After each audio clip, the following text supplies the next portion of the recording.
إن الحمد لله نحمده ونستعينه ونستغفره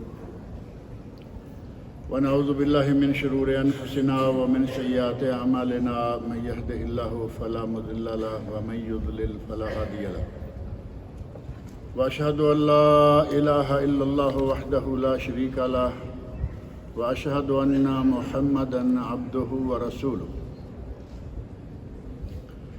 أما بعد فإن خير الحديث كتاب الله وخير الهدي هدي محمد صلى الله عليه وسلم وشر الأمور محدثاتها وكل محدثة بدعة وكل بدعة ضلالة وكل ضلالة في النار رب اشرح لي صدري ويسر لي أمري واحلل عقدة من لساني يفقهوا قولي رب أعوذ بك من همزات الشياطين وأعوذ بك رب أن يحضرون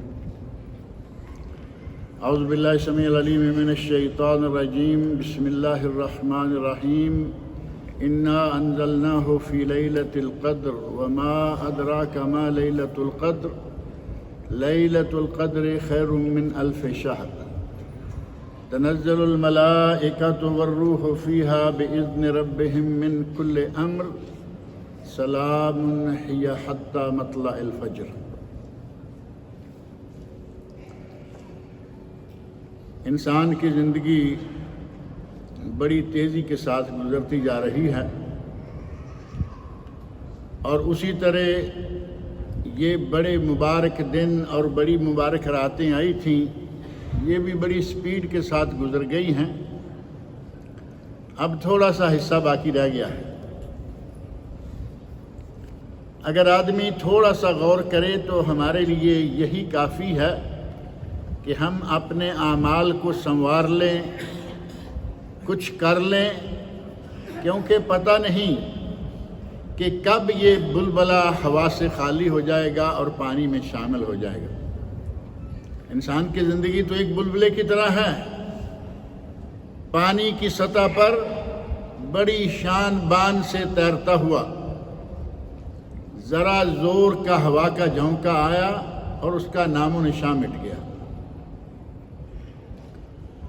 اور نبی اکرم صلی اللہ علیہ وسلم کا ارشاد بھی آج کل تو بالکل برحق نظر آ رہا ہے آج سے پہلے شاید کچھ لوگوں کو سوچنے میں یا اس ارشاد پر غور کرنے میں کچھ نہ کچھ سمجھ آتی ہو آج تو معاملہ بالکل کلیئر ہو گیا ہے نبی صلی اللہ علیہ وسلم ارشاد فرماتے ہیں آخر زمانہ میں یتقارب الزمان زمانہ بہت قریب ہو جائے گا زمانہ قریب کیسے ہو جائے گا آپ نے ارشاد فرمایا کہ سال مہینوں کی طرح مہینے ہفتوں کی طرح ہفتے دنوں کی طرح اور دن ساعات گھڑیوں کی طرح گھنٹوں کی طرح گزر جائیں گے اور آج ہم اپنی آنکھوں سے یہ دیکھ رہے ہیں ایسے ہی لگتا ہے کہ ابھی کل کی بات ہے رمضان شروع ہوا اور آج دیکھیں الحمدللہ تھوڑا سا رہ گیا ہے جس طرح ہمیں اپنی زندگی کے بارے میں یہ سوچنا چاہیے کہ جتنا بھی ہو سکے اس سے ہم فائدہ اٹھا لیں پتہ نہیں یہ بلبلے سے کب ہوا نکل جائے گی اسی طرح اب ہمارے لیے یہ رمضان بھی ہے کہ یہ بہت ہی تھوڑا سا باقی رہ گیا ہے جن لوگوں نے شروع رمضان میں کچھ کوتاہیاں کی ہیں ابھی وقت ہے شروع رمضان میں کوتاہیاں ہو گئی ابھی ایک ہفتہ باقی ہے کیونکہ ممکن ہے کہ اگلا جمعہ جو ہے عید کا جمعہ ہو یوم العید اس ہفتے میں ہم اپنی پچھلی کمی کوتاہی کو کسی نہ کسی حد تک پورا کر سکتے ہیں اور جن لوگوں نے آج تک یہ سوچا ہوا ہے کہ ہاں توبہ کریں گے ابھی تو ہم جوان ہیں ابھی توبہ کر لی تو پھر توبہ کا دروازہ تو اللہ رب العزت نے کھلا رکھا ہوا ہے اس میں کوئی شک نہیں لیکن کیا موقع بھی ہر کسی کو ملے گا توبہ کرنے کتنے ایسے لوگ ہیں کہ پلک جھپکنے میں فوت ہو گئے، یہ تک نہیں بتا سکتے کہ میری گاڑی کی چابی کہاں ہے۔ کتنے لوگ ہیں کہ وہ حادثات میں اچانک فوت ہوئے، بول ہی نہیں سکے، زبان سے کلمہ جاری ہونا تو دور کی بات ہے، ایک لفظ تک نہیں نکلا۔ اور کتنے ایسے لوگ ہیں کہ ہارٹ اٹیک آج کل ایک بیماری نکل آئی ہے، کسی کو تو کوئی بات کرنے کا موقع مل جاتا ہے اور کسی کو بس ایسے ہی روانہ ہونا پڑتا ہے۔ ہمیں چاہیے کہ ہم وقت کو بہت ہی قیمتی چیز سمجھیں۔ اللہ کی طرف سے ہمارے پاس یہ امانت تو ہے، اس میں تو شک نہیں کہ وقت ایک امانت ہے، لیکن اس امانت کو غنیمت سمجھیں، اس امانت کو اپنے لیے ایک بہترین چانس سمجھیں کہ ہم اس دنیا سے کچھ کر کے جائیں، اللہ کے سامنے سرخرو ہوں۔ یہ تھوڑی سی گھڑیاں، چاند دن جو رمضان المبارک کے ابھی ہمارے سامنے باقی ہیں، ان دنوں کو، ان راتوں کو اللہ کی یاد میں، اللہ کی عبادت میں گزاریں۔ اگر یہ کہا جائے کہ پورے سال کی تمام راتوں میں سے 360 راتوں میں سے بہترین راتیں وہ ہیں جن سے ہم گزر رہے ہیں، پورے سال کی راتوں میں سے یہ 10 راتیں عشرہ اخیر رمضان سب سے بہترین راتیں ہیں، اور پورے سال کے دنوں میں سے اگرچہ ہم نے روزہ رکھا ہوا ہے، لیکن نبی اکرم صلی اللہ علیہ وسلم کا ارشاد ہے کہ پورے سال کے دنوں میں سے سب سے بہترین دن جو ہیں وہ ذوالحج کے 10 دن ہیں۔ ذوالحج کے 10 دنوں کے بارے میں نبی صلی اللہ علیہ وسلم ارشاد فرماتے ہیں کہ ان دنوں میں اگر کوئی بھی عمل کرتا ہے، باقی 350 دن ان 10 دنوں کو نکال کر باقی 350 دنوں میں کوئی ایسا عمل نہیں ہے جو ان دنوں کے عمل کا مقابلہ کرے۔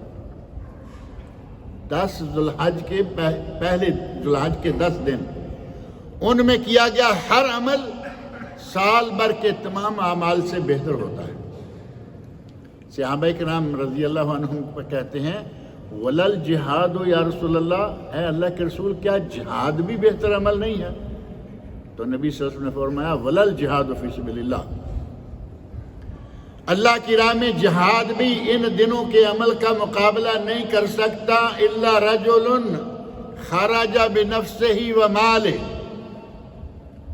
سوائے اس آدمی کے کہ جو اپنا مال اور جان دونوں لے کر میدان میں اترا، ولم یرجع منہا بشیء، اور ان میں سے کوئی چیز واپس نہیں لایا، جان بھی قربان کر دی اور مال بھی اللہ کی راہ میں قربان کر دیا، اس کا عمل ان دنوں سے بہتر ہے۔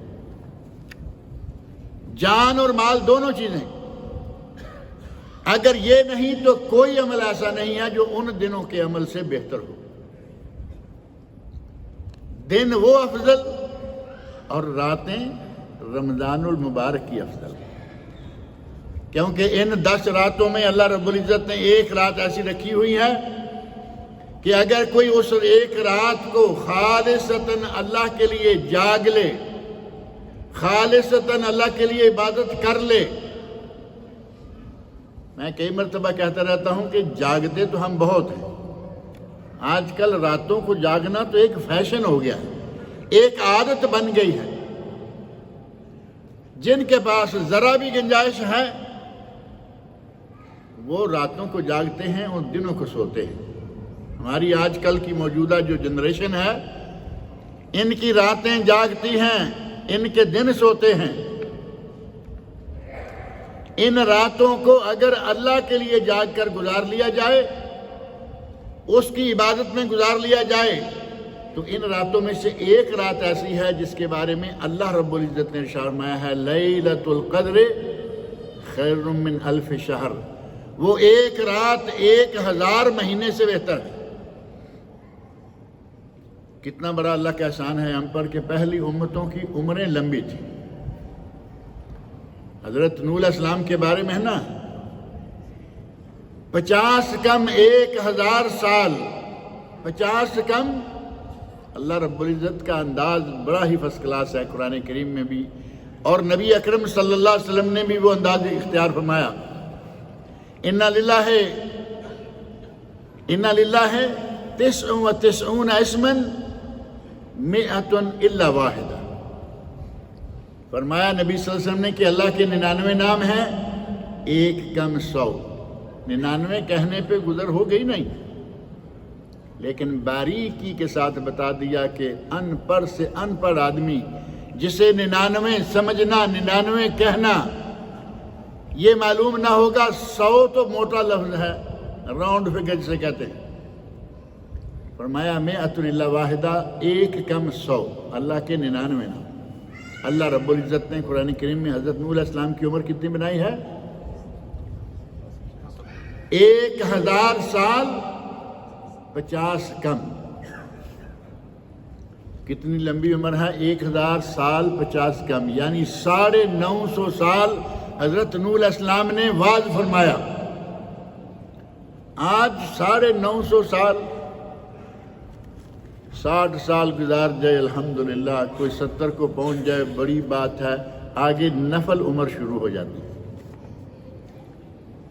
70 تک تو ٹھیک ہے نا، نبی اکرم صلی اللہ علیہ وسلم کا ارشاد معروف ہے، اعمار امتی بین 60 و 70، میری امت کی عمریں 60 اور 70 کے درمیان۔ اب 70 سے آگے تو نفل ہی ہوگا نا، جتنی اللہ چاہے دے دے۔ اور بہت کم ایسے ہیں، نبی صلی اللہ علیہ وسلم کے ارشاد کے مطابق بہت کم لوگ ایسے ہیں جو 70 سے آگے جاتے ہیں۔ 70 تک جاتے جاتے عموماً ایکسپائری ہو جاتی ہے، اور یہ وہ ایکسپائری ہے جو ایکسیڈنٹ نہیں، ہارٹ اٹیک نہیں، نارمل بہانہ کوئی نہ کوئی ہوگا، بیمار ہو گیا تھا، یہ ہو گیا تھا، کہتے ہیں ہیلے رزق اور بہانے موت۔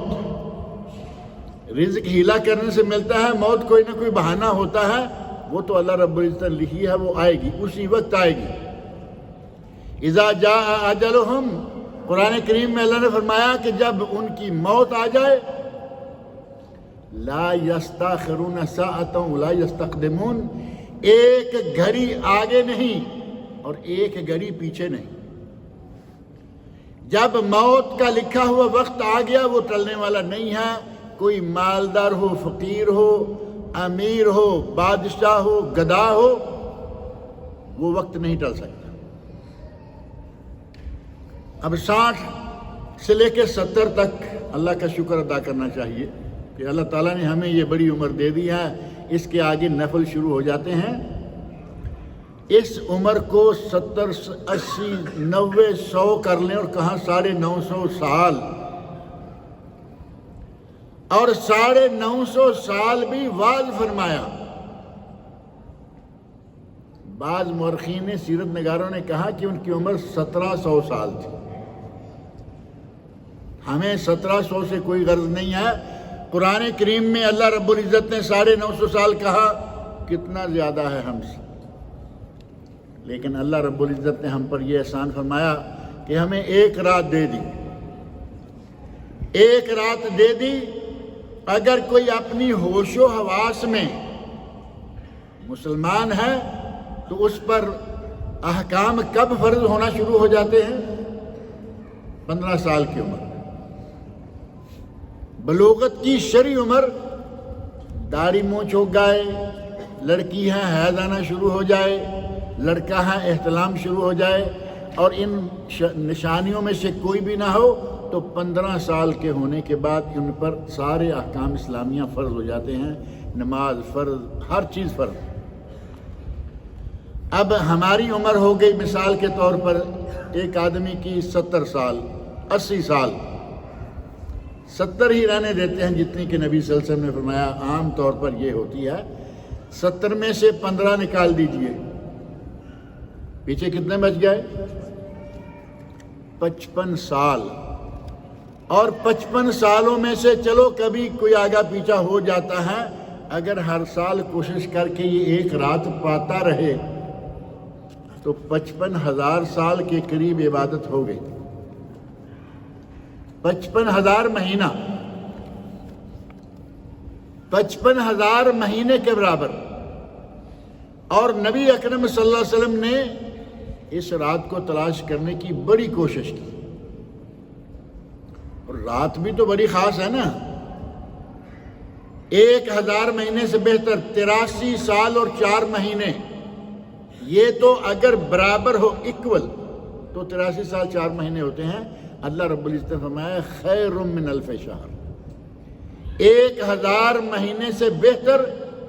اب بہتر جب اللہ خیر کرے تو پتہ نہیں کتنا بہتر ہو جائے گا۔ وہ رات ان راتوں میں سے ایک ہے، اس لیے شیخ الاسلام امام ابن تیمیہ رحمۃ اللہ علیہ نے ایک بات کہی ہے،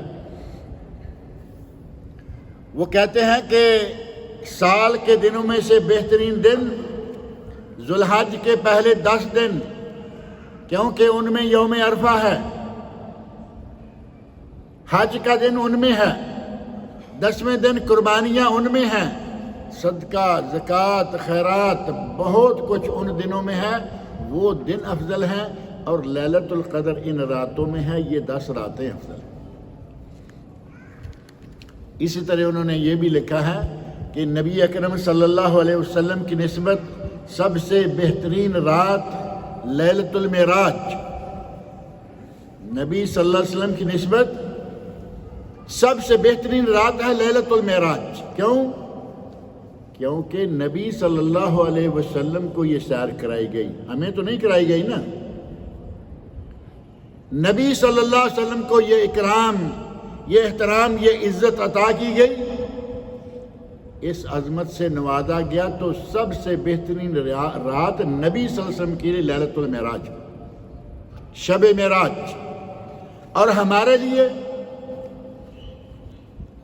لیے سب سے بہترین رات یہ لیلۃ القدر ہے، کیونکہ ہمیں 1000 مہینے کا ثواب اس میں ملے گا۔ وہ ہمارے نبی ہیں، نبی صلی اللہ علیہ وسلم ہمارے نبی ہیں، لیکن ایک عظمت ہمارے نبی کو دی گئی، اس میں سے ہمیں شرف تو ضرور حاصل ہے، لیکن وہ عظمت نبی صلی اللہ علیہ وسلم کا خاصہ ہے۔ ہمیں جو بہت بڑا ثواب دینے والی رات ہے وہ لیلۃ المعراج نہیں، وہ لیلۃ القدر ہے۔ اسی لیلۃ القدر کی یہ راتیں گزر رہی ہیں، ان راتوں میں ہمیں چاہیے کہ کوشش کر لیں،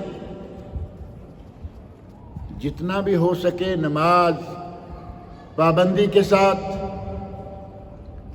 یہ تو 5 فرض نمازیں ہیں، آج کل ایک نماز اور بھی ہے اضافی۔ نبی صلی اللہ علیہ وسلم یہ نماز پورا سال پڑھا کرتے تھے، پورا سال، اور ہم تو بڑی زور سے سال میں شاید کبھی ایک مرتبہ یہ پڑھ لیں، لیکن رمضان میں آ کر کچھ پڑھنا شروع کر دیتے ہیں، وہ ہے صلاۃ التراویح۔ یہ نماز تراویح نماز تہجد ہے، صلاۃ التراویح، صلاۃ التہجد، صلاۃ الوتر، قیام اللیل، قیام رمضان، 5 نام ہیں اور نماز یہ ایک ہی ہے۔ رمضان المبارک کا بھی بہت سارا حصہ گزر گیا، تراویح میں ہم نے پچھلے دنوں میں پتہ نہیں کیا کیا، لیکن ان دنوں میں خاص طور پر نبی اکرم صلی اللہ علیہ وسلم کے ارشاد کے مطابق اگر کوئی آدمی ان دنوں میں امام کے ساتھ نماز پڑھنا شروع کرتا ہے اور امام کے ساتھ ہی نماز ختم کرتا ہے تو اللہ رب العزت اسے پوری رات کا ثواب دیتے ہیں۔ لیلۃ القدر مل گئی یا نہیں؟ صرف امام کے ساتھ اگر وہ جماعت کے ساتھ نماز پڑھے، فرض پڑھے، تراویح پڑھے، وتر پڑھ لے، امام نے چھوڑا یہ بھی چھوڑ دے، اگر رات میں کچھ بھی نہ کرے گا تو اس کو پوری رات کا ثواب اللہ تعالیٰ دے گا۔ لیکن ہمیں چاہیے کہ صرف اسی پر بس نہیں، ہماری نمازیں بھی تو اسی طرح کی ہوتی ہے نا، نماز پڑھ رہے ہیں، خیال کہیں ہے، امام کچھ پڑھ رہا ہے، اتنا تک معلوم نہیں ہوتا کہ امام نے آج سورت کون سی پڑھی۔ آپ بہت سارے اپنے مسلمان بھائیوں کو پائیں گے 2 صورتیں جمعہ کی تو بڑی معروف ہے نا، جمعہ میں پہلی رکعت میں کیا، دوسری میں کیا، کسی وقت پوچھ لینا کہ آج اس جمعہ میں امام صاحب نے کون کون سی صورت پڑھی ہے، نہیں پتا، کیونکہ ہم تو اپنے حساب کتاب کر رہے ہوتے ہیں نا، ہاتھ باندھے ہوئے ہیں، اپنے حساب کتاب میں مصروف۔ ہماری نمازیں اس طرح کی ہیں، اس لیے ہمیں چاہیے کہ امام کے ساتھ شروع کریں، امام کے ساتھ ختم کریں، اور رات کو اللہ تعالیٰ جتنی توفیق دے قرآن کریم کی تلاوت کریں، نوافل پڑھیں۔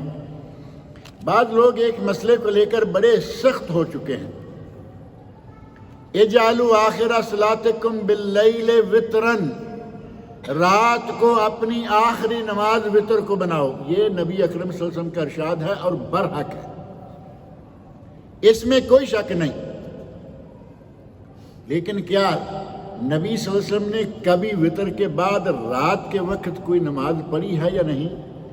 اگر یہ ثابت ہو جائے تو پھر تو مسئلہ حل ہو جائے گا نا۔ صحیح احادیث میں یہ بات موجود ہے کہ نبی صلی اللہ علیہ وسلم نے وطر پڑھے، تہجد پڑھی لمبی، جیسا کہ آپ کی عادت مبارکہ تھی، پاؤں سوج جاتے، پاؤں کے اوپر خون کے ریشے پھوٹ پڑتے۔ ہماری نمازیں تو اسی طرح کی ہے نا، نبی صلی اللہ علیہ وسلم اتنی لمبی تہجد پڑھتے کہ پاؤں سوج جاتے اور کبھی کبھی اوپر خون کے ریشے پھوٹ پڑتے۔ اتنی لمبی نماز پڑھنے کے بعد آپ نے وطروں کے بعد 2 رکعتیں بیٹھ کر پڑھی۔ یہ وہ 2 رکعتیں ہیں جو ہمارے پاکستان انڈیا میں اتنی پکی کر دی گئیں کہ پڑھیں گے بھی عشاء کے ساتھ اور نفل بھی بعد میں ضرور پڑھیں گے۔ یہ طریقہ صحیح نہیں ہے۔ یہ نفل اگر آپ نے پڑھنے ہیں تو عشاء کے بعد تھوڑا ٹھہر کے آدھی رات کے بعد تہجد کے وقت پڑھیں۔ نبی صلی اللہ علیہ وسلم نے وہ عشاء کے ساتھ نہیں پڑھے، آپ نے تو کبھی وطر عشاء کے ساتھ پڑھے ہی نہیں تھے، کیونکہ وطر عشاء کا حصہ ہی نہیں ہے۔ ہمارے یہاں تو 17 رکعتیں کر کے عام لوگوں کو ڈرا دیا گیا نا کہ یہ جب تک 17 رکعتیں نہیں پڑھیں گے عشاء نہیں ہوگی۔ عشاء 6 رکعتیں ہیں، 4 فرض اور 2 سنت عشاء مکمل ہوگی۔ اب اس کے آگے جو ہے وہ تہجد ہے، وطر اور نوافل ملا کے 11 رکعتیں تہجد۔ یہ تہجد نبی صلی اللہ علیہ وسلم نے ہمیشہ پڑھی۔ اگر کبھی رات کو قضا ہو گئی، بندہ ہے، کبھی کوئی اونچ نیچ ہو جاتی ہے، کبھی کوئی تکلیف ہو گئی، کبھی کوئی بیماری آ گئی، کبھی کبھی آپ نے تہجد چھوڑی لیکن قضا ہوئی، پوری طرح چھوڑ نہیں دی۔ ہمارے یہاں یہ بھی ایک بیماری ہے کہ نماز گزر گئی تو گزر گئی، بس گزر گئی۔ اگر کبھی کسی وقت نماز گزر جائے، وقت گزر جائے تو اسے قضا کرو، قضا کی شکل میں اسے ادا کرو۔ یہ فرض ہے، یہ قرض ہے، یہ ادا کرنا ہی ہوگا۔ نبی اکرم صلی اللہ علیہ وسلم تو تہجد کی بھی قضا فرمایا کرتے۔ اگر کبھی تہجد قضا ہو جاتی تو آپ دن کے وقت 12 رکعتیں پڑھتے تھے، یہ بھی ذہن میں رکھیں۔ اب یہ نہیں کہ آپ نے سورج اگنے کے بعد وہ تہجد قضا کرنا شروع کی تو 11 رکعتیں پڑھ کے چھوڑیں گے، نہیں۔ نبی صلی اللہ علیہ وسلم نے 12 رکعتیں پڑھی ہیں۔ سنت یہ ہے کہ تہجد 11 قضا ہو تو 12 پڑھیں۔ وہی تہجد رمضان میں تراویح کی شکل میں ہے، وہی تہجد رمضان۔ اب دیکھیں قیام رمضان یہی تراویح، رمضان کا قیام اللیل یہی تراویح یہی تراویح، تہجد یہی تراویح، وطر یہی تراویح۔ ہمارے یہاں تو خیر سمجھنے کی طرف نہ آئیں تو بات ہی سمجھ نہیں سکتے۔ نبی اکرم صلی اللہ علیہ وسلم کی تراویح تہجد کے بارے میں پوچھا گیا، ام المومنین حضرت عائشہ صدیقہ رضی اللہ عنہا کی صحیح بخاری میں حدیث موجود ہے، فرماتی ہیں ما کان رسول اللہ صلی اللہ علیہ وسلم یزید لا فی رمضان ولا فی غیرہ، نہ رمضان میں نہ غیر رمضان میں، یعنی سارا سال آپ کی جو تہجد کی نماز ہوتی تھی وہ ہوتی تھی 11 رکعتیں۔ رمضان میں تراویح کی شکل میں 11، صحیح بخاری شریف میں حدیث موجود ہے کہ آپ نے 11 پڑھی، 3 دن جماعت کرائی، 11 رکعتیں پڑھائی۔ ہمیں چاہیے کہ نبی اکرم صلی اللہ علیہ وسلم نے اس عمل کو اتنی پابندی سے ادا کیا کہ رمضان میں غیر رمضان میں کم از کم ہم رمضان میں تو پابندی کر لیں۔ ادھر 4 فرض مکمل ہوئے، پیچھے والی 1 2 صف غائب،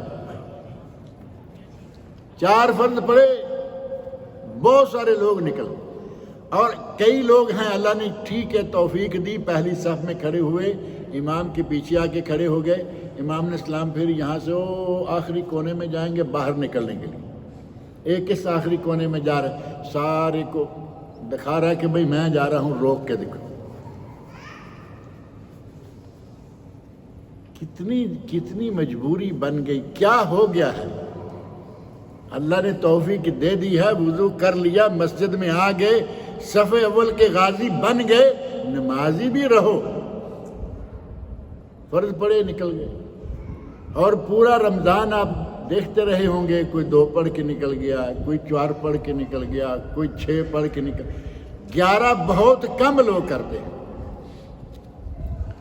اور جو 8 تک جاتے ہیں پھر وہ 3 کے بعد نکل جاتے ہیں۔ وہ میں نے پچھلے جمعہ بھی یہ بات ذکر کی تھی نا، 3 کے بعد نکل رہے ہیں، یہ امام صاحب ہماری مرضی کے مطابق وتر نہیں پڑھاتے، ہماری مرضی وہ ہے جو ہمارے امام مسجد نے ہمیں سکھائی ہوئی ہے، ان کا تو وتر اس طرح نہیں ہوتا نا، یہ تو 2 پڑھ کے سلام پھیرتے ہیں پھر 1۔ کوشش کیا کریں کہ امام کے ساتھ شامل ہوں، امام کے ساتھ ہی مسجد سے نکلیں، اللہ رب العزت پوری رات کا ثواب دیتا ہے، یہ نبی اکرم صلی اللہ علیہ وسلم نے بشارت دی۔ اللہ رب العزت نے اس رمضان میں دعاؤں کا سلسلہ بھی رکھا ہے۔ رمضان کی آپ آیات قرآن کریم سے کھول کے دیکھیں، آیت نمبر 183، 84، 85 ساری رمضان کے بارے میں، درمیان میں ایک آیت دعا کے بارے میں، آگے پھر رمضان کے بارے میں، گویا کہ دعا کو رمضان کے ساتھ ایک خاص تعلق ہے۔ رمضان میں دعائیں مانگیں، سجدوں میں دعائیں مانگیں، سلام پھیرنے سے پہلے دعائیں مانگیں۔ کچھ امام بڑے تیز ہوتے ہیں، وہ سلام سے پہلے تو مشکل، سجدے بھی مشکل ہوتا ہے، لیکن اگر گنجائش کہیں مل جائے تو دعائیں مانگیں، نہیں تو پھر اپنی نماز میں تو دعائیں مانگیں۔ رات کو 2 رکعت نماز پڑھیں، اللہ سے دعا کریں، رمضان کا مہینہ ہے، 4 رکعتیں پڑھ لیں، دعا مانگیں، دعائیں کریں اللہ رب العزت سے۔ اللہ رب العزت رمضان میں دعائیں بطور خاص سنتا ہے، اور دعا کرنے کی کوشش کریں کہ دعا جامع ہو، جامع، بہترین اور جامع ترین دعاؤں میں سے ایک دعا آپ خطبہ میں سنتے ہیں کہ ہر خطبہ میں وہ دعا ہوتی ہے، اور کوئی ہو نہ ہو وہ ضرور ہوتی ہے۔ کون سی دعا ہے بھلا؟ ربنا آتنا فی الدنیا حسنہ وفی الآخرۃ حسنہ وقنا عذاب النار۔ اس دعا میں دنیا و آخرت دونوں جہانوں کی تمام بھلائیاں بندہ مانگ لیتا ہے، اللہ دینے والا ہے۔ یہ دعا مانگیں مسلمانوں کے لیے، اپنے لیے، اہل و عیال کے لیے، ایسی دعائیں مانگیں کہ جن دعاؤں میں تھوڑے الفاظ کے ساتھ آپ دیکھیں نبی اکرم صلی اللہ علیہ وسلم کے بارے میں فرمایا گیا، اوتیتو جوامع القلم، خود آپ نے فرمایا اوتیتو جوامع القلم، مجھے جوامع القلم دیے گئے ہیں۔ آپ 2 لفظ ارشاد فرمائیں، اس کے لیے 200 صفحے کی کتاب لکھی علماء نے۔ الدین و النصیحہ، یہ 2 لفظ ہیں، اور اس کی شرح اور تفصیل میں علماء کرام نے لمبی چوڑی بحثیں ہیں۔ نبی اکرم صلی اللہ علیہ وسلم کو جوامع الکلم دیے گئے ہیں، آپ نبی صلی اللہ علیہ وسلم کی دعاؤں کو یاد کریں، ان دعاؤں میں سے کوئی نہ کوئی دعا مانگیں، اور یہ قرآن کریم والی دعا ہے، ربنا آتنا فی الدنیا۔ پورے طواف میں ہم نے جعلی دعائیں، یا دعائیں جعلی نہیں، تقسیم جعلی کر لیتے ہیں، یہ جی شوط اول کی دعا، شوط ثانی کی دعا، یہ کس نے مقرر کی ہے شوط اول ثانی ثالث؟ آپ دیکھیں گے عمرہ میں لوگ ڈھونڈتے پھر رہے ہوتے ہیں، بھائی وہ کتاب کہاں ہے جس میں شوط اول ثانی کی دعا؟ کس نے شوط اول ثانی رکھا؟ نبی اکرم صلی اللہ علیہ وسلم نے پورے طواف میں ایک دعا بتائی، پورے طواف میں ایک دعا، اور وہ کون سی؟ رکن یمانی سے لے کر حجر اسود تک، ربنا آتنا فی الدنیا حسنہ وفی الآخرۃ حسنہ وقنا عذاب النار۔ اب باقی جو چاہے مانگتے رہو، جس زبان میں چاہے مانگو۔ کیا اللہ کو اردو نہیں آتی؟ پنجابی نہیں آتی، ہندی نہیں آتی، سندھی نہیں آتی. ہمارے یہاں بڑی مشکل ہے ملباری زبان. اللہ رب العزت تو خالق ہے، وہ کیڑوں مکوڑوں کی جانتا ہے. انسانوں کی کون سی زبان ہوگی جسے اللہ نہیں جانتا؟ تکلفات میں کیوں پڑھتے ہو؟ یا قرآن کی دعا مانگو، یا نبی اکرم صلی اللہ علیہ وسلم کی بتائی ہوئی دعا مانگو، یا پھر اپنے دل سے جو اٹھ رہا ہے وہ مانگو. کہتے ہیں کہ جو دل سے نکلتی ہے اثر رکھتی ہے، پر نہیں طاقت پرواز مگر رکھتی ہے. جو دعا دل سے نکلے نا، آدمی اپنی خواہش اپنی طلب اللہ سے مانگے تو اللہ رب العزت تک پہنچتی ہے. ہم تکلفات میں پڑے رہتے ہیں جی، شوط اول، شوط ثانی، شوط ثالث، شوط رابع، خامس، سابع، 7 شوطوں کی دعائیں الگ الگ. بہترین دعاؤں میں سے ایک دعا نبی صلی اللہ علیہ وسلم نے فرمایا یہ اتنے حصے میں مانگو، باقی میں جو چاہے مانگتے رہو. رمضان میں دعائیں مانگنی چاہیے. اور امام کو، جو ہم تو ظاہر ہے کہ ہم میں سے میرا خیال ہے کچھ لوگ امام بھی ہوں گے جو تراویح پڑھاتے ہیں، جو تراویح پڑھاتے ہیں یا فرضوں کے بعد اگر کہیں کوئی دعا مانگے کبھی کبھار تو بہترین دعائیں منتخب کریں اور وہ دعائیں مانگیں، جمع کے سیگے والی ہوں، سب کے لیے ہوں، مشترکہ. ہمارے یہاں جو فرضوں کے بعد پکی عادت ہو گئی کہ جب تک وہ امام صاحب ادھر منہ نہ پھیریں اور تھوڑا سا ایسے نہ کریں تب تک ہم اٹھتے نہیں، جبکہ یہ پابندی نبی صلی اللہ علیہ وسلم سے ثابت نہیں ہے. اگر کبھی کسی نے دعا کرنے کا کہا، آپ نے خطبہ کے دوران بھی دعا کی. واقعہ معروف ہے نا بارش والا. نہیں تو سلام پھیرا، ذکر اذکار میں مشغول ہیں، جس جس کو جو جو حاجت ہے وہ اللہ سے مانگے. اب ایک آدمی کو حاجت ہے اولاد کی، مولوی صاحب دعا مانگ رہے ہیں یا اللہ بارش کی بھی سب کو ضرورت ہے. جس کو اولاد کی ضرورت ہے اس کی دعا کون مانگے گا؟ وہ خود مانگے گا تو ہوگی نا. ایک آدمی جابلس آدمی ہے اور مولانا دعا کر رہے ہیں جو کہ ان کی اپنی مرضی کی ہے، جو انہیں یاد ہے. اور ایک یہاں اور بات ذہن میں رکھیں کہ امام اگر اچھی نماز پڑھا رہا ہے نا آرام سے، تو اس کے ساتھ آپ کم از کم سجدے میں دعائیں کر سکتے ہیں، اتحیات میں اسلام سے پہلے دعائیں کر سکتے ہیں. ہمارے کچھ لوگوں کو عادت ہے کہ وہ بڑے زور زور سے 2-4 پڑوسیوں کو بھی پتہ لگ رہا ہے کہ یہ کون سی دعا مانگ رہا ہے. یہ انداز ٹھیک ہے؟ آپ نے تو گویا اپنے پڑوسیوں کو، ساتھ والوں کو پریشان کر دیا. وہ کچھ مانگنا چاہ رہے ہیں، آپ اسے کسی طرف لیے چلے جا رہے ہیں. کیا آپ اللہ رب العزت سے بات کر رہے ہیں؟ اللہ رب العزت تو سمیع بصیر ہے، قادر قدیر ہے، اور وہ کالے پہاڑ پر چلتی ہوئی کالی چیونٹی کے قدموں کی آہٹ سن سکتا ہے، اس کے قدموں کی حرکت دیکھ سکتا ہے. کسے سنا رہے ہیں؟ ساتھ والوں کو بھی پریشان کر رہے ہیں. دعا مانگیں اللہ رب العزت سے تو انداز ایسا ہونا چاہیے کہ زور زور سے نہیں. نبی اکرم صلی اللہ علیہ وسلم نے غزوہ خیبر کا سفر اختیار فرمایا تو جب خیبر فتح ہو گیا، کچھ لوگوں نے زور زور سے تکبیر، اللہ اکبر، اور کسی نے لا الہ الا اللہ زور زور سے کہنا شروع. خوشی میں آ کے انہوں نے، ہمارے یہاں نعرے تو مارتے ہی ہیں نا، انہوں نے بھی فتح کا نعرہ مارا. نبی اکرم صلی اللہ علیہ وسلم نے فرمایا اربعوا علی انفسکم، اپنی جانوں پر آسانی رکھو، آرام سے رہو. انکم لا تدعون اصم ولا غائبا، نہ تو تم بہرے کو پکار رہے ہو نہ کسی غائب کو پکار رہے ہو کہ دور بڑی ہے. تم کس کو پکار رہے ہو؟ فرمایا انکم تدعون سمیعا قریبا وہو معکم.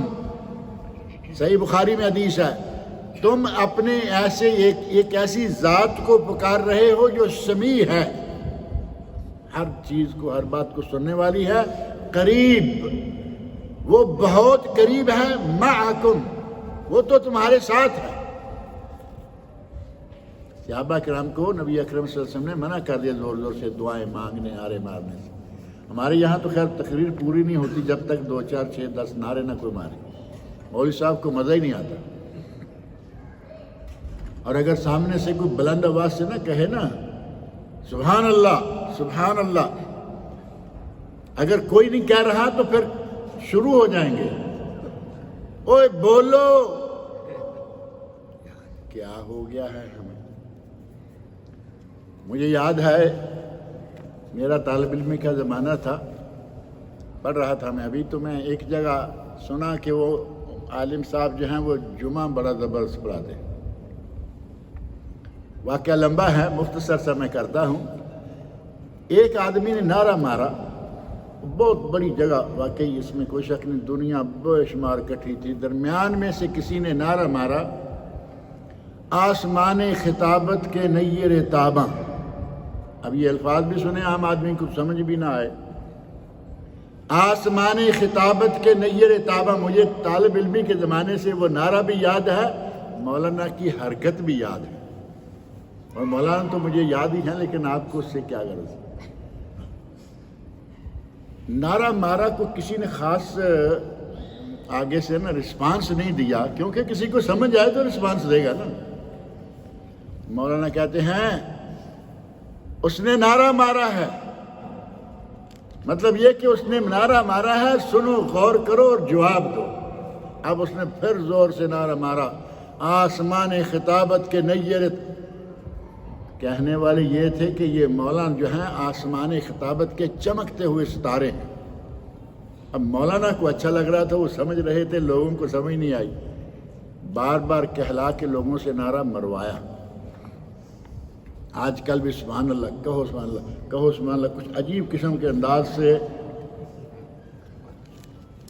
ہمارا تو اس وقت تک مزاج ہی نہیں صحیح، بلکہ ہمارا یہ کہنا چاہیے کہ ہمارا خطبہ چلتا ہی نہیں اس وقت تک جب تک ہمیں اس طرح کے سامنے سے کچھ ریفرنس نظر نہ آئے۔ نبی اکرم صلی اللہ علیہ وسلم فرمایا نہیں، تم کن کو پکار رہے ہو؟ سمیع قریب معکم، وہ سننے والا بھی ہے، قریب بھی ہے، تمہارے ساتھ بھی ہے۔ اور قرآن کریم میں اللہ رب العزت نے خود فرمایا نحن اقرب الیہ من حبل الورید، ہم تو اس کی شارغ سے بھی زیادہ قریب ہیں۔ یہاں یہ چھری چلائی جاتی ہے نا، بندے کے نہیں بکری کے، بندے کی شارغ یہی ہے۔ یہ یہاں جو اوپر جا کے چھوٹا سا کوا کہتے ہیں، کبھی کوئی کچھ کہتا ہے، جہاں عموماً چھری چلاتے ہیں جانور، کبھی وہ پکڑ کے پہلے ٹٹولتے ہیں نا کہ وہ کہاں ہے۔ اللہ نے فرمایا نحن اقرب الیہ من حبل الورید، ہم تو بندے کے اس شارغ سے بھی زیادہ قریب ہیں۔ لہذا دعائیں مانگیں آرام سے مانگیں۔ آپ سجدے میں ہیں، لوگ ساتھ نماز پڑھ رہے ہیں، آپ اللہ اللہ اللہ اللہ کیے چلے جا رہے ہیں۔ دعا مانگنے کے آداب ہیں، ان آداب پہ عمل کریں۔ اور اللہ رب العزت کا یہ احسان ہے کہ اس نے رمضان کے شروع میں ہمیں ہمت دی ہوئی تھی، اور انسان کی فطرت میں ہے کہ وہ تھوڑا آہستہ آہستہ ڈھیلا پڑنا شروع ہو جاتا ہے۔ 10-20 دن گزر گئے، انسان ڈھیلا پڑنا شروع ہوا۔ اللہ رب العزت نے لیلۃ القدر اس عشرہ میں رکھ دی تاکہ لوگ عشرہ اخیر میں پھر سے تازہ ہو کے مسجدوں کا رخ کر لیں اور اللہ کی طرف رجوع کر لیں۔ یہ تو صحیح ہے کہ لیلۃ القدر اوتار میں ہے، وطر جو تاخر آتے ہیں 21، 23، 25، 27، 29، لیکن کیا یہ ممکن نہیں ہے کہ یہ رات کسی دوسری میں ہو؟ اب مختلف ملکوں میں ویسے بھی یہ طاق ایک جگہ ایک جیسا نہیں ہوتا۔ اللہ کی مرضی ہے، ساری دنیا کے ہر ملک کے لوگوں کو وہ یہ ثواب دینا چاہتا ہے۔ کوشش یہ کرنی چاہیے کہ پورے یہ 10 دن 10 راتیں جو ہیں ان میں عمل کرتے رہیں۔ نبی اکرم صلی اللہ علیہ وسلم اعتکاف اس لیے کیا کرتے تھے نا کہ لیلۃ القدر کو پالیں، دنیا سے کٹ کے ایک جگہ ڈیرا لگا کے مسجد کے اندر رہ کر، اور اعتکاف جو ہے وہ مسجد میں ہی ہوتا ہے۔ قرآن کریم میں انہی آیات سورۃ البقرہ کی آیت 183 سے لے کے جو شروع ہوتی ہیں، وہاں فرمایا وَأَنْتُمْ عَاكِفُونَ فِي الْمَسَاجِدِ، جب کہ تم مسجدوں میں اعتکاف کی حالت میں ہو۔ دو چیزیں اکٹھی کیا ہیں؟ اعتکاف اور مسجد۔ مرد ہو عورت ہو، اس کا اعتکاف اصل مسجد میں ہے۔ خواتین گھروں میں اعتکاف کرتی ہیں۔ پچھلے دنوں ایک پوسٹ پھر رہی تھی بڑے زور شور سے، اور بخاری شریف کا نام لیتے ہیں۔ کبھی کبھی تو بخاری کا نام لینے والوں کے لیے بڑے دل کے اندر مروڑ اٹھتے ہیں ان کو، کبھی خود بھی لیتے ہیں، پتہ ہوتا ہے کہ اس کے بغیر نہیں چلے گی۔ اور یقین مانیں، نبی اکرم صلی اللہ علیہ وسلم کے ارشاد کو ایسا مروڑ کے لوگوں کو بتایا۔ بڑے بڑے کاریگر ہوتے ہیں مولوی حضرات بھی۔ نبی اکرم صلی اللہ علیہ وسلم نے دیکھا یہ ایک خیمہ کس کا ہے؟ یہ آپ کی فلاں بیوی کا ہے۔ دوسرا خیمہ یہ آپ کی فلاں بیوی کا ہے۔ فرمایا یہ خیمے سارے اٹھا دو اور میرا خیمہ بھی اٹھا دو۔ اب آپ بتائیے کہ یہ کیا خیمہ عورتوں کے مسجد میں اعتکاف کرنے کی وجہ سے اٹھایا گیا تھا، یا واضح طور پر کوئی اور بات نظر آ رہی؟ واضح طور پر آپ نے اپنا بھی پھر کیوں اٹھوا دیا؟ مسجد میں اعتکاف کرنا عورتوں کا ممنوع نہیں، لیکن ایک نے خیمہ لگوایا، دوسرے نے لگوایا، نبی سے فرمایا نہیں، یہ دیکھا دیکھی ساری مسجد ان کے خیموں سے بھر جائے گی۔ ایک وقت میں نبی صلی اللہ علیہ وسلم کی بیویاں معلوم ہے نا کتنی تھیں؟ 9 بیویاں ایک وقت میں موجود تھیں۔ نبی صلی اللہ علیہ وسلم نے ان کے خیمے اٹھوائے اور اپنا خیمہ بھی اٹھوا دیا۔ اور یہ آپ کی عمر کے رمضانوں کی ایک صرف پہلی سمجھیں کہ ایسی بات ہے کہ آپ نے اعتکاف نہیں کیا، ورنہ ہر سال آپ اعتکاف کیا کرتے تھے، اور اس اعتکاف کی آپ نے باقاعدہ قضا دی۔ شوال کے آخری 10 دنوں میں پھر آپ نے اعتکاف فرمایا۔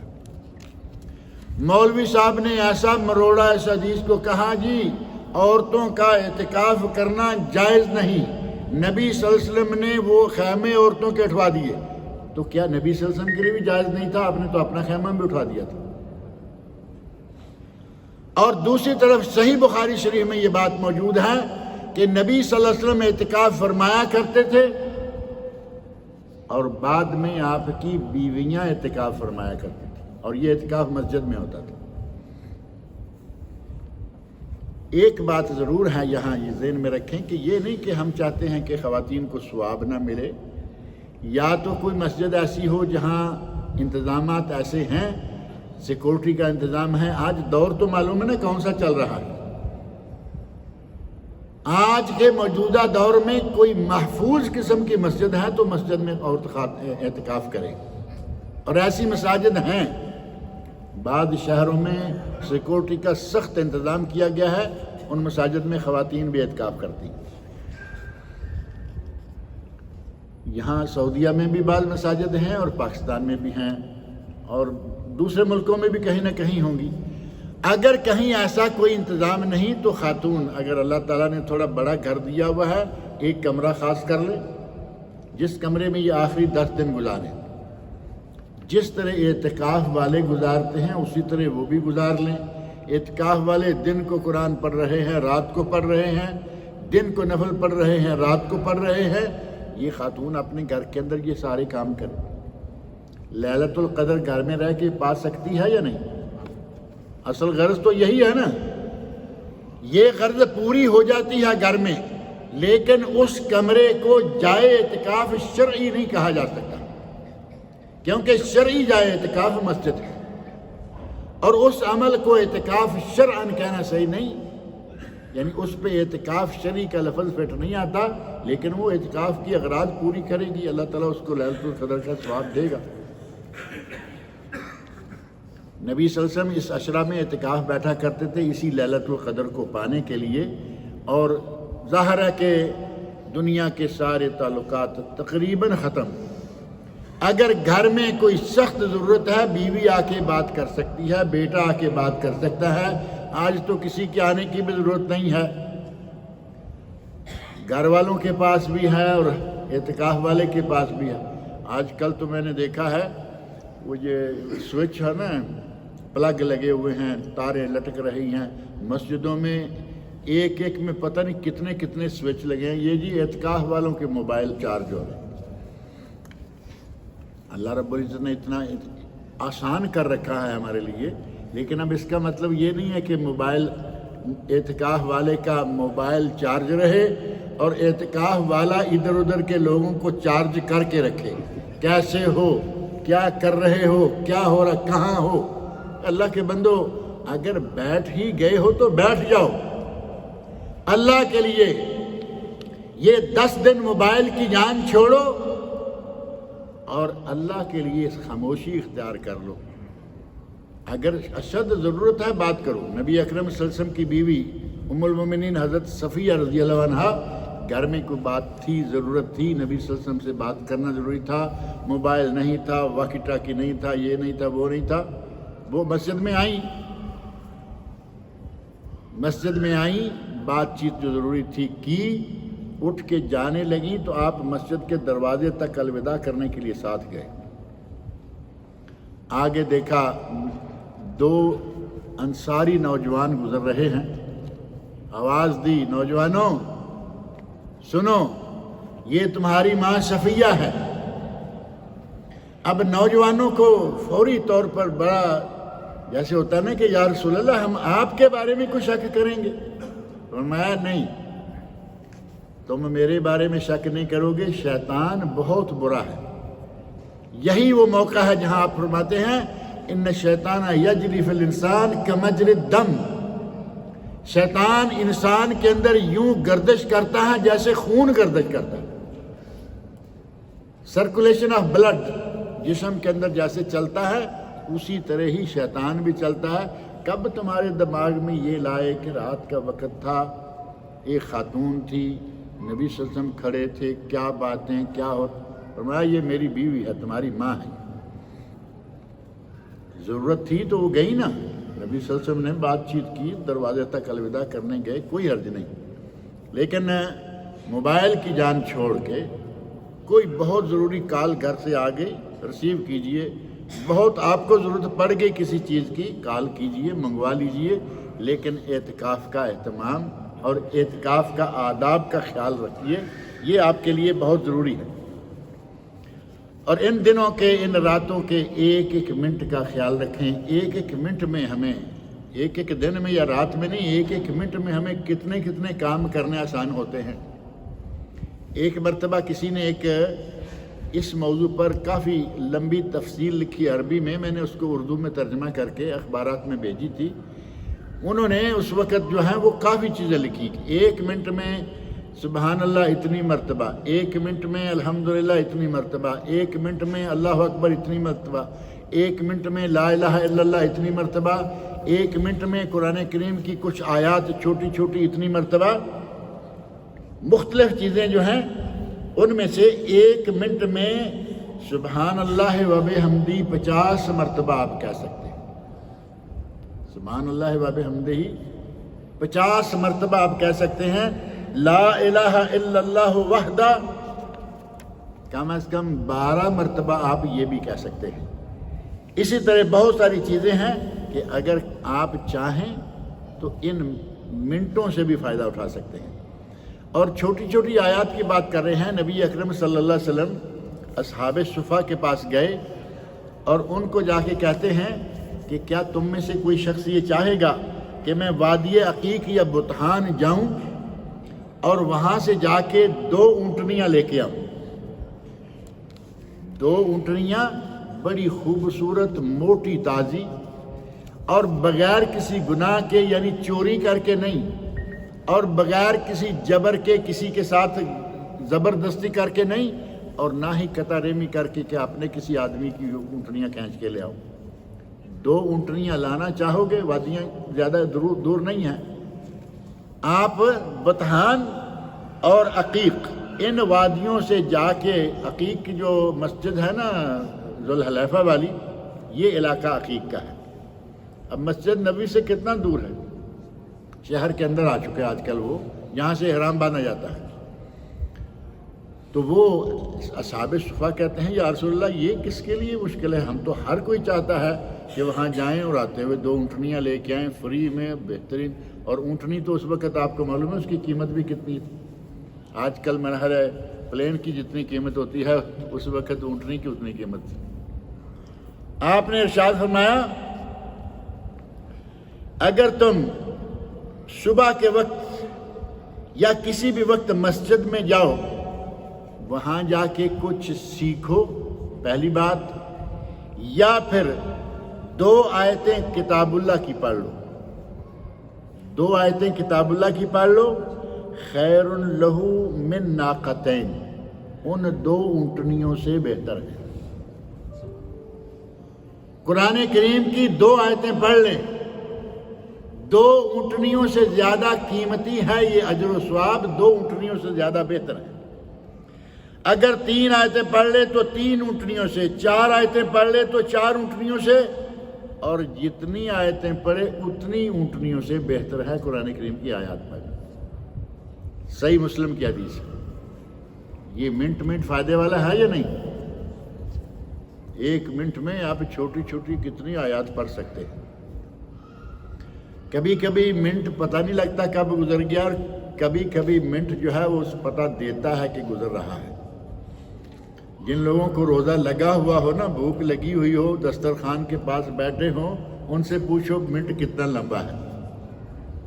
یا کوئی بیمار ہے اس سے پوچھو دن کتنا ہوتا ہے. ہمیں تو پتہ ہی نہیں چل رہا نا، مہینے دنوں کی طرح گزر رہے ہیں. بیمار سے پوچھو. کبھی کبھی یہ وقت جو ہے یہ بڑی تیزی سے گزرتا نظر آتا ہے، اور کبھی کبھی کسی کے لیے یہی وقت جو ہے وہ بڑا تنگ ہو جاتا ہے. صرف 1 آیت 2 آیت 3 آیت 10 آیت پڑھو، 10 اونٹنیاں لے آؤ، 10 اونٹنیوں کا ثواب جو ہے وہ آپ کو ملے گا. اور نبی اکرم صلی اللہ علیہ وسلم ارشاد فرماتے ہیں من قام لیلۃ القدر ایمانا واحتسابا غفر له ما تقدم من ذنبہ. صحیح بخاری اور صحیح مسلم میں یہ الفاظ ہیں کہ جسے لیلۃ القدر مل گئی سارے کے سارے پہلے گناہ معاف. یہ بخاری مسلم میں، اور سنن میں حدیث یہ موجود ہے، اور اس میں الفاظ ہیں غفر له ما تقدم من ذنبہ وما تاخر، اس کے پہلے اور پچھلے سارے گناہ معاف. لیلۃ القدر کا قیام کر لیا تو اللہ رب العزت اسے اتنا ثواب دے گا. اور اس رمضان میں اللہ رب العزت نے ہمارے لیے کتنی آفرز رکھی ہوئی ہیں. یہ ساری آفرز ہی ہیں نا. تھوڑا تھوڑا کر لو، چند آیتیں پڑھ لو، چند اونٹنیوں کا گلا اپنے گھر میں لے آؤ، اپنے باڑے میں لے آؤ. ہم اگر کہیں آفر لگی ہوئی ہو نا، اعلان آ جاتا ہے کہ فلاں مارکیٹ میں آفر لگی ہوئی ہے، بھاگتے ہیں اس طرف. اب یہ اللہ رب العزت کی طرف سے آفر لگی ہوئی ہے، عروض ربانیہ، الہی آفرز. ان آفرز کو حاصل کرو، کوشش کرو کہ ان میں سے ہمیں کوئی نہ کوئی چیز مل جائے. اور اگر اللہ کے دروازے پر بیٹھ جائیں، اللہ کے دروازے پر بیٹھ جائیں تو اللہ کسی کو خالی ہاتھ نہیں لوٹاتا. حتیٰ کہ آتا ہے نا کہ اللہ تعالیٰ فرماتے ہیں کہ جو آدمی مجھ سے ہاتھ اٹھا کے دعا مانگتا ہے مجھے اچھا نہیں لگتا کہ میں اس کے ہاتھوں کو خالی واپس لوٹاؤں. مانگنے والا کسی کے گھر کے سامنے آ جائے، دفتر کے سامنے آ جائے، اور بڑے الہا سے، بڑا چمٹ کر، منتیں کر کر کے اگر وہ مانگتا ہے تو پہلے شروع میں دل نہیں بھی چاہ رہا کہ اس کو دیں، لیکن اس کی منتیں سن سن کے آدمی کہتا ہے چلو یار دو کچھ اس نے. اور اللہ تو غفور رحیم ہے، کریم ہے. اس کے سامنے تو تھوڑی سی منت کی ضرورت ہے کہ یا اللہ مجھے یہ چاہیے، وہ دے گا. یا اللہ مجھے اس سے بچا لے، وہ بچائے گا. لیکن آدمی تھوڑی سی ہمت تو کرے نا. یہ اوقات بہت ہی اچھے ہیں. ان اوقات میں اللہ سے مانگیے، دعائیں مانگیے. اور دعا مانگنے میں تھوڑا سا یہ خیال رکھنا چاہیے. کئی لوگ کہتے ہیں جی بہت دعائیں کی ہیں کچھ نہیں ہوا. کچھ لوگ ہیں دعا مانگ رہے ہیں، آمین آمین امام کے ساتھ، یا خود بھی رٹی رٹائی دعائیں کر رہے ہیں، لیکن اندر سے وہ دعا کے ساتھ نہیں ہے. اندر سے کچھ اور چل رہا ہے، زبان پہ کچھ اور چل رہا ہے. نبی صلی اللہ علیہ وسلم ارشاد فرماتے ہیں کہ اس طرح کی دعا قبول نہیں ہوتی. آپ کا ارشاد ہے سنن ترمذی میں، ادعوا اللہ وانتم موقنون بالاجابہ، اللہ کو پکارو، اللہ سے دعا مانگو اور تمہیں یقین ہو کہ میری دعا قبول ہوگی، یعنی اس یقین کے ساتھ دعا مانگو۔ پتہ نہیں ہوگی نہیں ہوگی، جب آپ کا سرے سے یہ حال ہے تو اب ہوگی کیا؟ ادعوا اللہ وانتم موقنون بالاجابہ، اللہ کو پکارو اور تمہیں پورا 100% یقین ہونا چاہیے کہ میری دعا قبول ہوگی۔ اگر اس طرح کا انداز ہوگا تو قبول بھی ہوگی۔ وَاعْلَمُوا أَنَّ اللَّهَ لَا يَسْتَجِيبُ دُعَاءً مِّن قَلْبٍ غَافِلٍ لَاهٍ، اور اس بات کا یقین رکھو کہ اللہ غافل دل والوں کی دعا قبول نہیں کرتا، یعنی دل سے دعا نہیں نکل رہی، منہ سے رٹے رٹائے کچھ کلمات نکل رہے ہیں اور دل سے ان کا کوئی تعلق نہیں ہے۔ دعا مانگے دل سے مانگے، اور اس سے مانگے جو سنتا ہے، قریب ہے، اور جو بہت ہی قریب آ جاتا ہے۔ ایک تو وہ ویسے ہی ہمارے بہت قریب ہے، ایک اللہ رب العزت آسمانی دنیا پہ آ جاتا ہے۔ یہ تو بات سنی ہوئی نا، معروف ہے بڑی، کہ اللہ آسمانی دنیا پر نزول فرمایا۔ 7 آسمان ہیں، 7 آسمانوں کے اوپر پھر عرش اور کرسی ہے جو اللہ رب العزت کا مقام ہے اپنا۔ ثم استوى علی العرش، اللہ رب العزت کا نزول فرمانا کیسا ہے ہمیں نہیں معلوم، لیکن نزول فرماتا ہے کیونکہ قرآن کریم میں نبی اکرم صلی اللہ علیہ وسلم نے خود ہمیں بتایا ہے، صحیح بخاری اور صحیح مسلم کی حدیث میں یہ بات موجود ہے۔ ینزل ربنا تبارک و تعالی کل لیلۃ الی السماء الدنیا حین یبقى ثلث اللیل الآخر، جب رات کا 1/3 حصہ باقی رہ جاتا ہے، جس وقت ہم سحری کے لیے اٹھتے ہیں نا، سحری کھانے کے لیے یا سحری پکانے کے لیے جو خواتین اٹھتی ہیں، اللہ رب العزت ان کو جزائے خیر عطا فرمائے، ہماری مائیں، بہنیں، بیٹیاں، بہویں، بیویاں، بڑی ہمت ہے ان کی۔ ہم ادھر بیٹھے اشارے دے رہے ہیں کہ آج فلاں چیز بھی تلنی ہے، آج فلاں بھی روسٹ کرنا ہے، آج فلاں بھی، اپنے آرڈر جاری کیے جا رہے ہیں، وہ بیچاری آگ کے آگے کھڑی ہیں۔ کچھ کام رات کو آدھا کیا، آدھا دن کو، کیونکہ دن کو سارا وہ ہو نہیں پاتا، کچھ کھانے ایسے بھی ہیں نا، بہت زیادہ اجر و ثواب انہیں بھی ملے گا۔ جس وقت وہ سحری پکانے کے لیے اور چیزیں ساری سیٹ کرنے کے لیے اٹھتی ہیں، وہ ہے دعاؤں کا وقت۔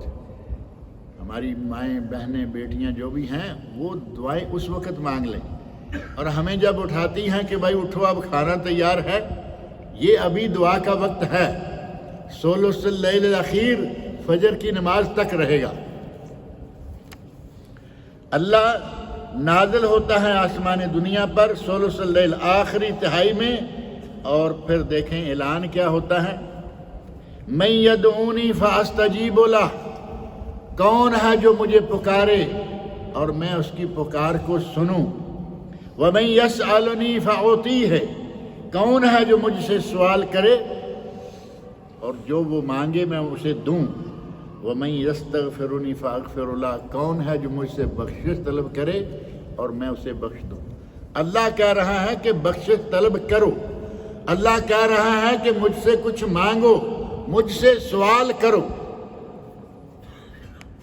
اور وہ ہمارے بہت اسپیشلی قریب آیا ہوا ہے۔ یوم عرفہ کو بھی اللہ رب العزت نزول فرماتا ہے آسمان دنیا پر، اور کہتا ہے کہ دیکھو فرشتوں، یہ لوگ اس وقت کہاں کٹھے ہوئے ہیں، کیوں کٹھے ہوئے ہیں، اور ساتھ کہتا ہے گواہ ہو جاؤ کہ میں نے ان سب کو بخش دیا۔ اللہ تعالی ہم سب کو بھی بخش دے، اللہ تعالی ہم کو بھی اس رمضان کی مبارک گھڑیوں سے فائدہ اٹھانے کی توفیق عطا فرمائے۔ رمضان کا مہینہ گزرنے کو ہے، اور اس کے بعد ساتھ ہی ظاہر ہے کہ عید شروع ہو جائے گی۔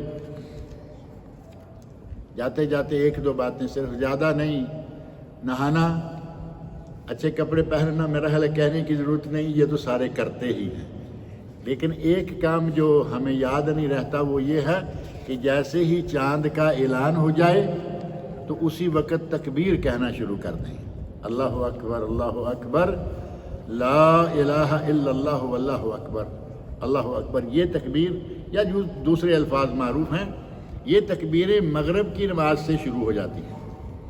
یہ ہمیں یاد نہیں رہتا، لیکن کپڑوں کے لیے آرڈر دے رہے ہیں ادھر ادھر، گھر والی کو یہ پریس ہونا ہے، یہ فلاں ہونا ہے، تکبیریں کہنا شروع کر دیں۔ یہ رات جائزہ کی رات ہے، اس رات کو خرافات میں ضائع نہ کریں۔ اگر عبادت نہیں کر سکتے تو کم از کم ہم جو الٹ سلٹ کام کرتے ہیں ان سے بھی اس رات کو بچائیں۔ ادھر ایک پورا مہینہ عبادت میں گزارا اور اب یہ ہوا کہ چلو جی چاند رات آ گئی ہے۔ چاند رات کو ہمارے یہاں بہت کام ہوتے ہیں، اب ذکر کرنے کا وقت نہیں ہے۔ خواتین کے بڑے کام ہوتے ہیں، حضرات کے بھی بڑے کام ہوتے ہیں۔ ان راتوں کو ضائع نہ کریں، کوشش کریں کہ ان راتوں میں کچھ نہ کچھ کر لیں، اور دعا مانگیں اپنے لیے اور دعا مانگیں غیروں کے لیے۔ نبی اکرم صلی اللہ علیہ وسلم ارشاد فرماتے ہیں کہ جو کسی کے لیے دعا مانگتا ہے تو اس وقت ایک فرشتہ اس کے پاس ہوتا ہے۔ دعاء المسلم مستجاب لأخیہ بظہر الغیب، اگر کوئی آدمی اپنے کسی بھائی کے اس کے لیے دعا مانگتا ہے، یہ موجود نہیں ہے، ظاہر ہے کہ سامنے والے کو تو نہیں بندہ کہتا نا میں تیرے لیے دعا کروں، آدمی موجود نہیں، پورے خلوص سے اللہ سے دعا مانگتا ہے۔ عند راسہ ملک موکل، اللہ نے ایک فرشتہ مقرر کر رکھا ہے اس آدمی کے سر کے پاس، وہ فرشتہ سر کے پاس موجود ہے۔ ما دعا لأخیہ بخیر الا قال لہ، جب بندہ اپنے کسی غائب بھائی کے لیے دعا کرتا ہے تو وہ کہتا ہے نا یا اللہ میرے فلاں بھائی کو فلاں چیز دے، تو فرشتہ کیا کہتا ہے؟ آمین وَلَكَ بِمِثْلِهِ، آمین وَلَكَ بِمِثْلِهِ، اللہ تیری دعا قبول کرے اور تجھے بھی وہی دے تو جو اپنے بھائی کے لیے مانگ رہا ہے۔ اپنے لیے اپنے بھائیوں کے لیے دعائیں کیجئے۔ اللہ رب العزت ہمیں موقع دے کہ ہم اس باقی تھوڑے سے رمضان میں کچھ نہ کچھ کر لیں۔ اور جہاں تک تعلق ہے صدقہ فطر کا، صدقہ فطر 3 کلو، 2.5 کلو سے لے کے 3 کلو تک، باریکی میں جانے کے بجائے راؤنڈ فگر اچھا ہے۔ 3 کلو غلہ جو کسی علاقے کی غذا ہے، چاول، گندم، روٹی کھانے والے، کھجور تو اب غذا کہیں کی رہی نہیں، لیکن جس علاقے کی جو غذا ہے وہ اپنی غذا سے 3 کلو یہ دینا چاہیے۔ اور اگر کوئی آدمی کہیں دور بھیجنا چاہتا ہے تو ظاہر ہے کہ یہاں سعودی عرب سے پاکستان میں، انڈیا میں، دوسرے ملکوں میں ہم گندم یا چاول تو نہیں بھیجتے نا، پیسے بھیجنے ہوں گے تو پیسے بھیجیے۔ یہاں سعودی عرب نے 25 ریال کا اعلان کیا ہے، کراتی جمیتیں جو ہیں انہوں نے کہا کہ ایک آدمی کی طرف سے 25 ریال ہے۔ اب یہ 25 ریال آپ جس کو دیں گے اس کو وکیل مقرر کریں، پاکستان میں، انڈیا میں جہاں بھیج رہے ہیں نا اپنے عزیز کو، اسے بحیثیت وکیل کہیں کہ اس کا غلہ خرید کر عید سے 1 دن پہلے فقراء میں دے دینا۔ سنت بھی پوری ہو گئی، آپ کے لیے آسانی بھی ہو گئی، آپ کے صرف فنگر ٹپس پر یہ پیسے پاکستان انڈیا چلے گئے، اور ان کو صرف چھوٹی سی کال کر کے، آج کل فری کال موجود ہے، ایمو نے بڑی آسانیاں کر رکھی ہیں، ایمو ہے اور کئی ہیں، کال کر کے کہیں کہ عید سے 1 یا زیادہ سے زیادہ 2 دن پہلے اس سے راشن خرید کر فقراء مساکین کو دینے۔ یہ طریقہ اختیار کریں۔ ہمارے یہاں سارا ٹائم گزر گیا، پہلا دن بھی گزر گیا، دوسرا گزر گیا، تیسرا گزر گیا، عید کے لیے جانے لگے، راستے میں کچھ جیب میں پیسے ڈال لیے، اور جو پیشہ ور گداگر عیدگاہوں کے پاس ادھر ادھر پیشہ ور گداگر بیٹھے ہوئے ہیں ان کو دے کے آگے گزر جاتے ہیں۔ کئی کو جاتے ہوئے یاد نہیں رہتا، واپسی پہ آتے ہوئے دے رہے ہوتے ہیں۔ نبی اکرم صلی اللہ علیہ وسلم فرمایا کہ عید سے پہلے دے تو صدقہ فطر، یعنی روزوں میں کمی کوتاہی جو بھی ہوگی اس کو پاک کر دے گا، اور عید کے بعد دے تو صدقہ عام، یعنی جیسے عام دنوں میں کوئی صدقہ دیتا ہے اس کی یہ حیثیت رہ جائے گی۔ اللہ رب العزت مجھے اور آپ سب لوگ کو نیک عمل کی توفیق عطا فرمائے۔